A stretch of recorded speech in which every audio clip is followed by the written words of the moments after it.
Estás escuchando Milenio 3 por Ayuca Náutica. Y nos marchamos de una forma directa a meternos en unos archivos de verdad que van a dar, creo yo, mucho que hablar.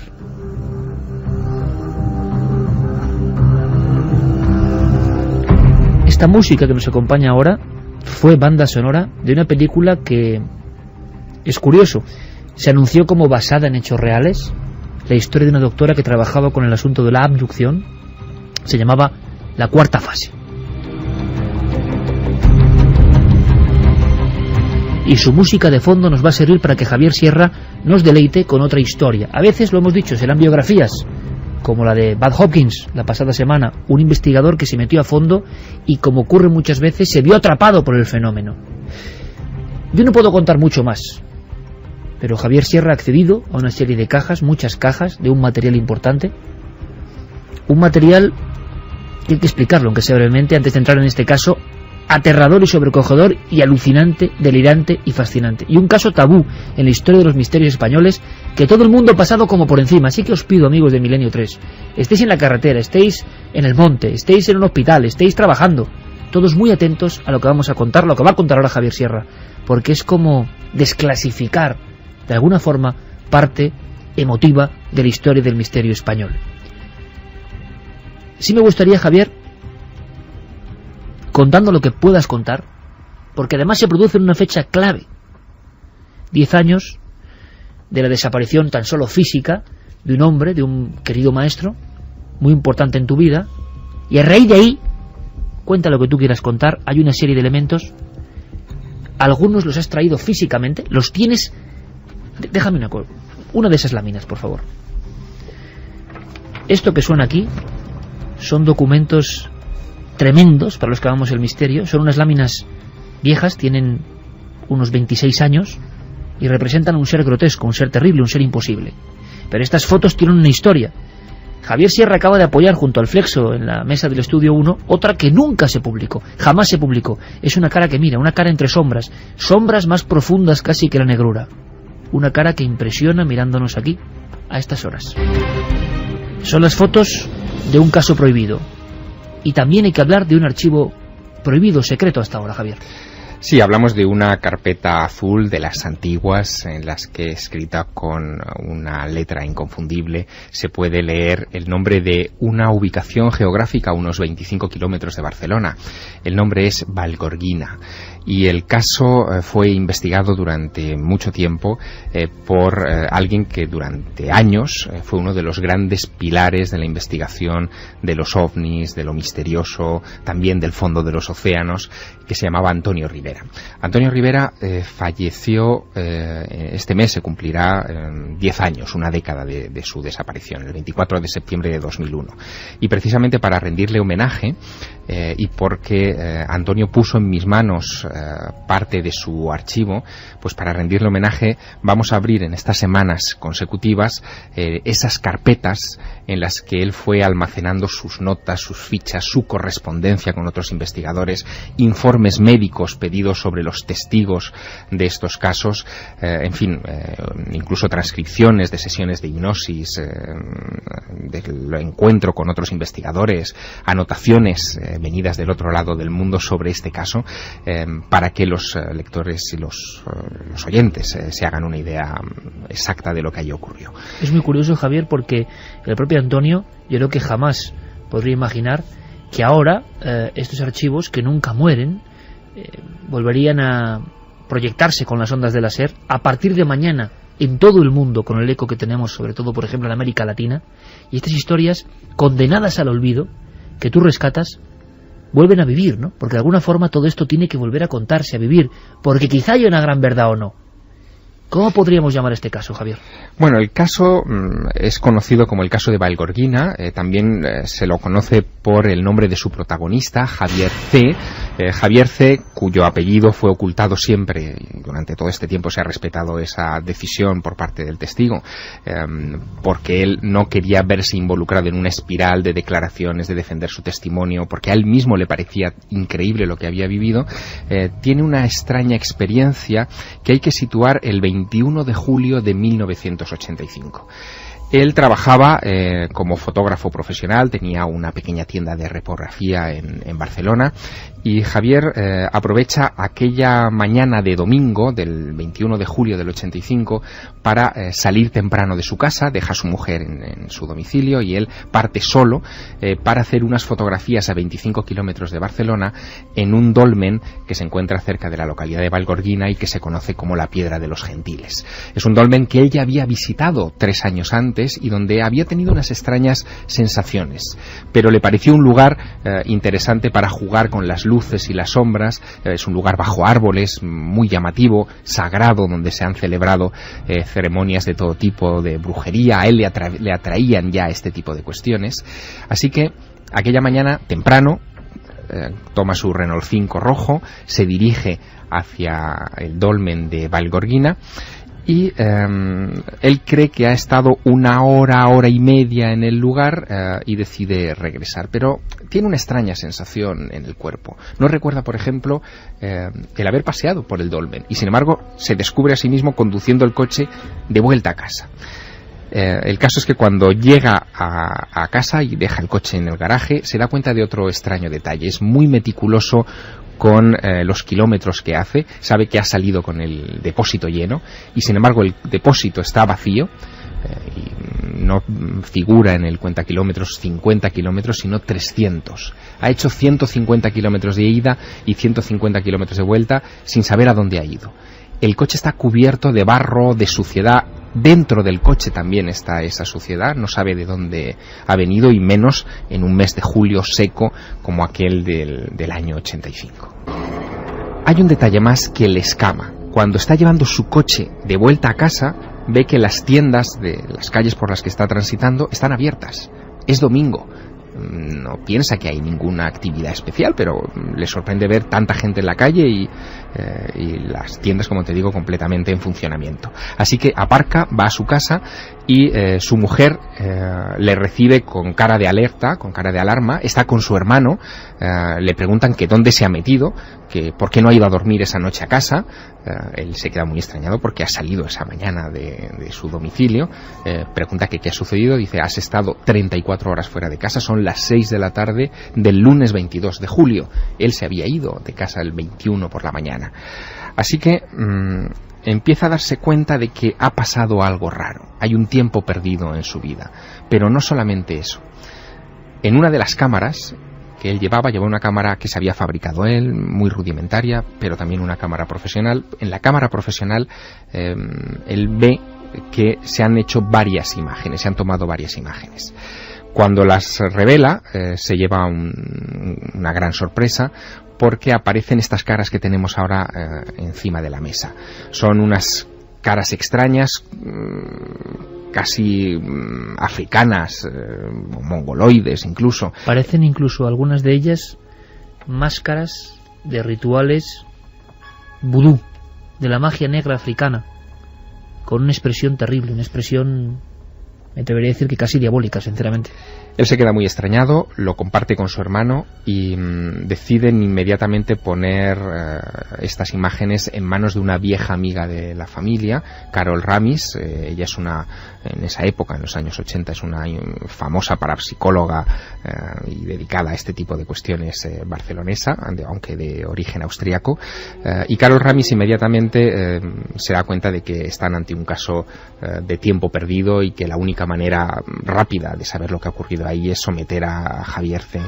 a una sesión de hipnosis. Se lo llevan al estudio de Francisco de Asís Robati, un famoso también parapsicólogo de Barcelona que ha practicado ya varias sesiones de hipnosis a personajes que han vivido experiencias de abducción. Ellos creen que están ante un caso de abducción y someten a hipnosis a Javier. Y lo increíble es que en esa carpeta alucinante de Javier Sierra, en esos documentos extendidos ahora en abanico encima de la mesa, está hasta la transcripción original, que nunca se publicó, de lo que pasó en las sesiones de hipnosis. Hay fotografías que nunca se publicaron, y no sé si decirlo, Javier, pero ya está negativos de las fotos, que posiblemente sean las primeras fotos, las fotos que que este muchacho hizo a no sabemos qué. Bueno, como te digo, Antonio se preocupó mucho de este asunto, incluso lo contó en varias ocasiones, muy brevemente, pero lo contaba, y si te parece, aunque sea como un pequeño intermedio, vamos a escuchar la voz original de Antonio en una de esas introducciones que hacía rápidas al caso de Javier. Nosotros tenemos un caso que estoy ahora estudiando, no he terminado todavía, no está cerrado, que es el caso de Vallgorguina, de Javier, caso de Javier, y es el único caso en el mundo en que hay fotografías de los seres. Fotografías horripilantes, son espantosas, son unos seres de una cara repugnante. En este caso no hay nave, llevaron a Javier al interior de una cueva.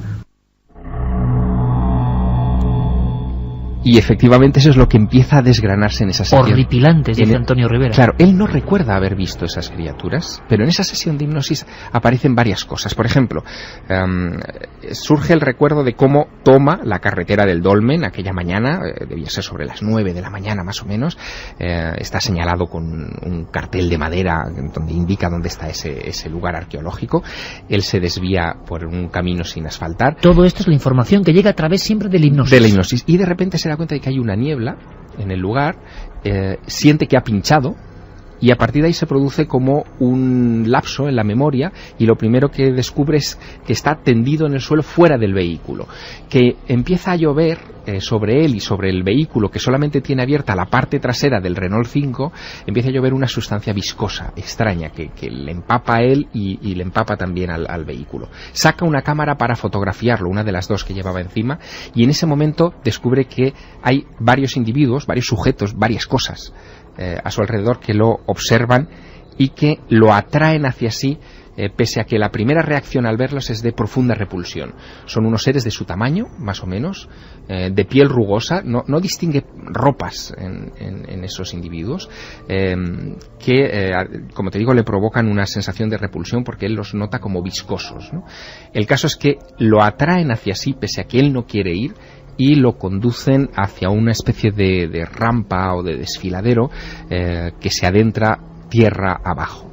Descienden durante bastante tiempo por el interior del subsuelo, y en un momento determinado, en una sala o en una cueva muy oscura donde se siente ahogado, parece que empiezan aquellas criaturas a jugar con sus cámaras. Le quitan las cámaras de las manos, él se alerta, eso aparece en la hipnosis, se preocupa mucho porque es un equipo caro, el equipo nuevo es un equipo muy caro, y piensa que se lo van a destrozar. Empiezan como a hacerse fotos entre sí, y a él lo tumban y le clavan en el brazo, con profundo dolor, algo, como si quisieran extraerle alguna clase de tejido o quisieran hacerle alguna prueba. Pero lo peor está por llegar. Él les pregunta varias veces que quiénes son, que de dónde vienen, responden, al menos eso aparece en la transcripción de la hipnosis, que de Casiopea. Él no sabe lo que es Casiopea, no les cree, quiere saber qué clase de individuos son y sobre todo qué es lo que persiguen de él, y sin decirle nada, parece que en un momento determinado él entiende, porque es como si pudiera leer sus pensamientos, que quieren hacer una especie de imitación, de doble de él. Le cortan cabello para duplicarlo, le explican, y en un momento determinado él percibe cómo lo vuelven a sacar de esa cueva, lo sientan en su coche y ve por el retrovisor que detrás, en el asiento de atrás, hay un individuo exactamente igual que él, pero con el pelo más largo. Según los informes de Antonio Rivera y la documentación que aparece en esta carpeta, el caso se complicará en los siguientes momentos. En esta sesión de hipnosis queda meridianamente claro que ese doble, ese individuo, en un momento determinado salta al asiento contiguo del Renault 5, se sienta al lado y parece darle la orden mental de regresar a Barcelona. Lo hace, se supone que será en torno a las 5 de la tarde del día siguiente, y cuando ya entran en el casco urbano de Barcelona, sin mediar palabra en todo momento, aquel doble lo único que hace es sonreír de vez en cuando de manera un poco extraña al original, digamos, al original Javier, en un momento determinado le pide detener el vehículo en alguna de las callejuelas que unen la calle Vallespir y la calle Condes de Belloc en Barcelona. Y ahí son datos que jamás, mucho de lo que estás contando, jamás se han salido en este caso, que por cierto nadie quiso volver a hablar de él, y repito, es un caso tabú en la ufología española. Así es, y este individuo, este doble, se pierde. A partir de ahí, el relato de los hechos se interrumpe, la hipnosis no ofrece más detalles, pero en esta correspondencia que después mantendrá Antonio Rivera con otros investigadores, en especial con Gordon Creighton, que era el editor de la Flying Saucer Review, de la principal publicación ufológica británica, fundada en los años 50, y que incluso le dedicó una portada a este caso, pues en esas correspondencia con Gordon Creighton en los meses siguientes aparecen datos muy reveladores.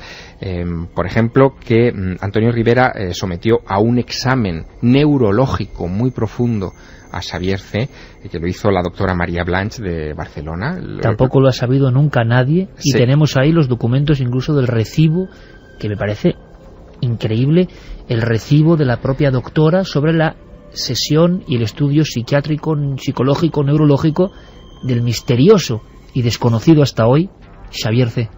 La conclusión de ese estudio es que se trata de un joven ya entonces de 24 años, perfectamente normal, con un cociente intelectual superior a la media, tiene un 111 de cociente intelectual, y desde luego no es obsesivo, no es depresivo, no es esquizofrénico ni paranoide. Esa es la conclusión de este informe médico. Se someterá a una segunda revisión y volverá a dar resultados de absoluta normalidad, es más, incluso de una inteligencia, como digo, superior a la media, ¿no?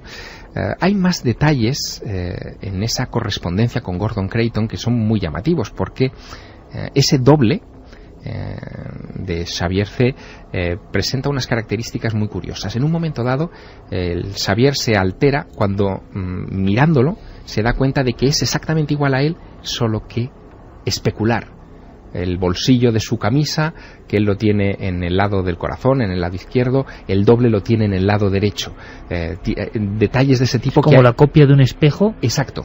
Y la pregunta, bueno, las preguntas son dos en esta historia delirante, increíble. ¿Por qué no se siguió adelante? ¿Por qué nadie volvió a divulgar? Bueno, fue un momento puntual el de las fotos, como unas sombras que son horrendas cuando se ven con mucha más definición y con imágenes que nunca han sido publicadas. Son como unas caras, yo no veo ahí mucho de concepto de ser extraterrestre o de ser, sino algo como grotesco, monstruoso, bueno, es que horripilante. Exacto, es que Gordon Creighton terminó convencido de que este caso no era un caso de abducción clásico, no estábamos hablando de los típicos extraterrestres de gran cabeza, ojos rasgados. Él creía que estábamos hablando de otro tipo de criaturas, de jinns, de genios, los genios famosos del Islam, ¿no?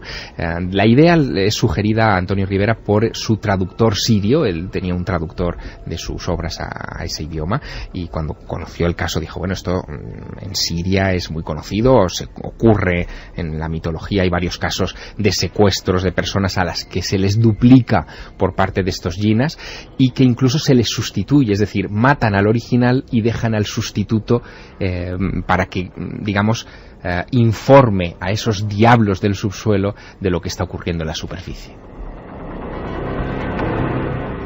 Y todo esto, que parece un delirio completo, formó parte de algunos de los estudios de la ufología de la época. Hablamos del año 85, los términos como clonación humana y demás estaban muy lejanos. Sí que hay casos muy misteriosos. En el año 79, Miguel Herrero, cerca de Tendilla, Guadalajara, asegura que en un episodio OVNI ha visto otra figura igual que él, idéntica, dentro de esa visión, observación. Lo lógico es pensar en un fraude, en una mistificación, en una esquizofrenia, una paranoia. Pero hay una pregunta. Javier tiene una voluminosísima carpeta encima de la mesa. Hay documentos, fotografías, partes médicos, sesiones de hipnosis. ¿Por qué nadie volvió a hablar de esto?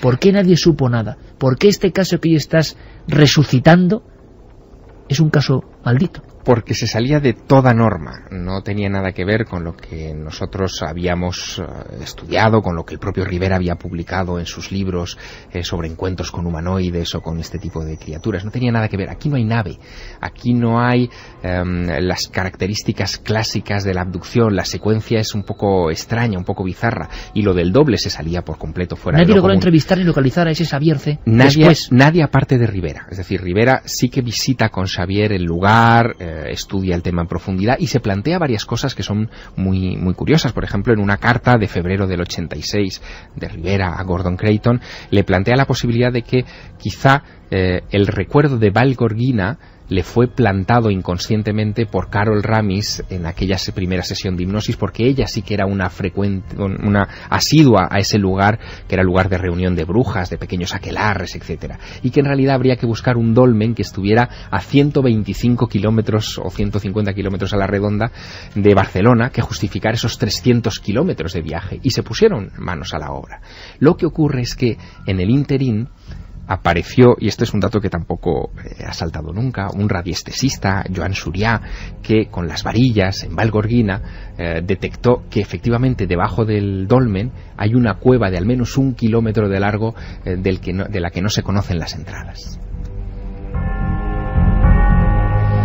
La carpeta está ahí, Javier, pero yo incido un poco en esa historia que a mí me sorprende. La idea que teníamos todos los investigadores es que este caso de un extraño fotógrafo que inventó una historia en una cueva y sacó unas fotos horrendas era eso, un fraude. ¿Tú me quieres decir, 26 años después de la historia, acudiendo a los archivos originales, que nadie demostró el fraude? Bueno, la sospecha de fraude venía por las fotografías, porque en un momento determinado se vio que esas imágenes estaban hechas sobre un fondo extraordinariamente claro.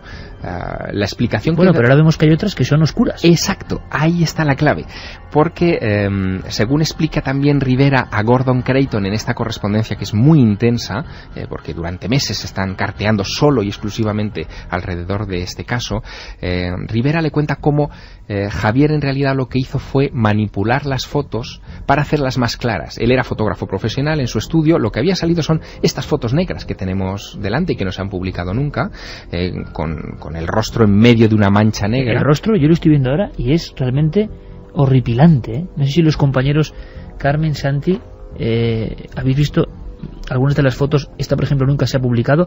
Puede ser algo para asustar, algo creado es profeso para asustar, pero está muy bien logrado y desde luego es una fotografía que parece una persona de raza negra, vamos a decirlo así, con los gestos o la expresión de los ojos, nariz, como me da la impresión, como violentamente reventada la cara, como golpeada, y aparte está mirando como con un odio tremendo. Está muy logrado, sea lo que sea. Dientes afilados, ¿no? Dientes Parece hacia que afuera, tiene sí. Dientes afilados, la nariz muy chata, aplastada. Lo que hace Javier, intentando dar claridad a esas imágenes, es someterlas a contrastes, y esas son las fotos que entrega a Rivera, a Carol Ramis, y son las que circularán. Eso es lo que viene en las cartas de Gordon Creighton.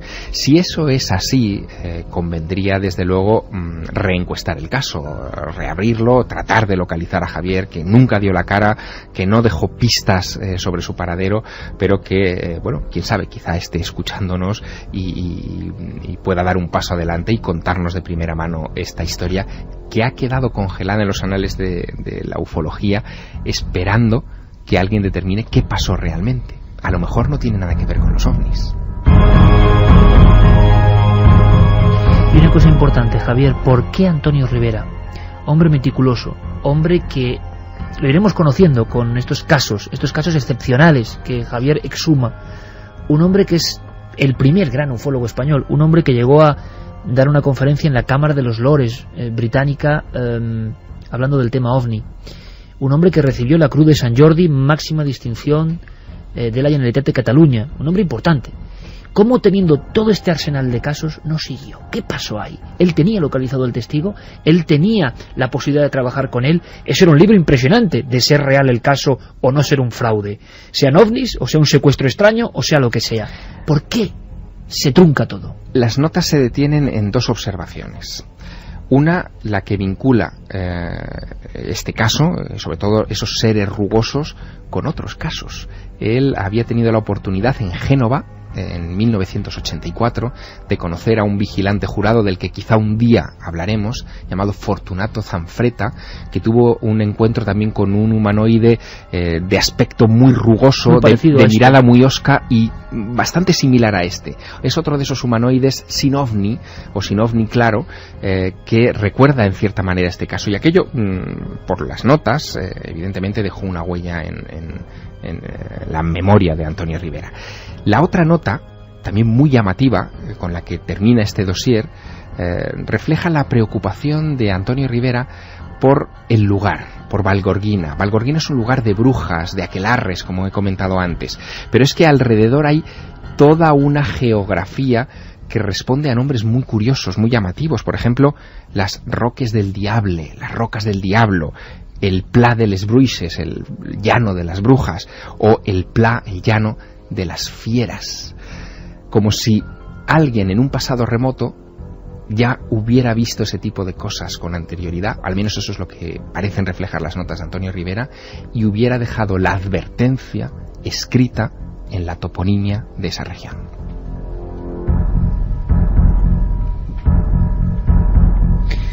Dos y 58 minutos. Pues así son los casos que trae Javier Sierra del archivo profundo, en este caso de uno de los investigadores importantes que ha habido en España, Antonio Rivera, que nos dejó hace 10 años, y como homenaje, algunas de esas cosas que nunca ni siquiera él contó, que guardó en carpetones, ven la luz porque estos casos nos sobrecogen, nos estremecen. Yo no sé si es una pesadilla, un episodio onírico, unas fotos fraudulentas, no sé qué es, pero pone la carne de gallina y es emocionante tener más datos, documentos, papeles mecanografiados, hipnólogo, médico y hipnotizado. Después, un recibo de la psiquiatra y neuróloga que le examina. Un caso maldito. Hasta hoy. Xavier C. Buscaremos más información. Y no solo Antonio Rivera, los pioneros españoles, los casos nunca contados. Creo que Javier tiene una gran labor y va a ponernos los pelos de punta, y de verdad que es emocionante. Y encima, con los papeles y documentos aquí, sobre la mesa. Pero amigos, no os vayáis, ahora vienen todas las noticias e información con nuestros compañeros de los servicios informativos de la cadena SER, y después Milenio Red, toda la actualidad de lo que está pasando en el mundo digital. Y cuidado, una nueva sección que viene ya. Bueno, varias cosas, pero una se llama Basada en Hechos Reales.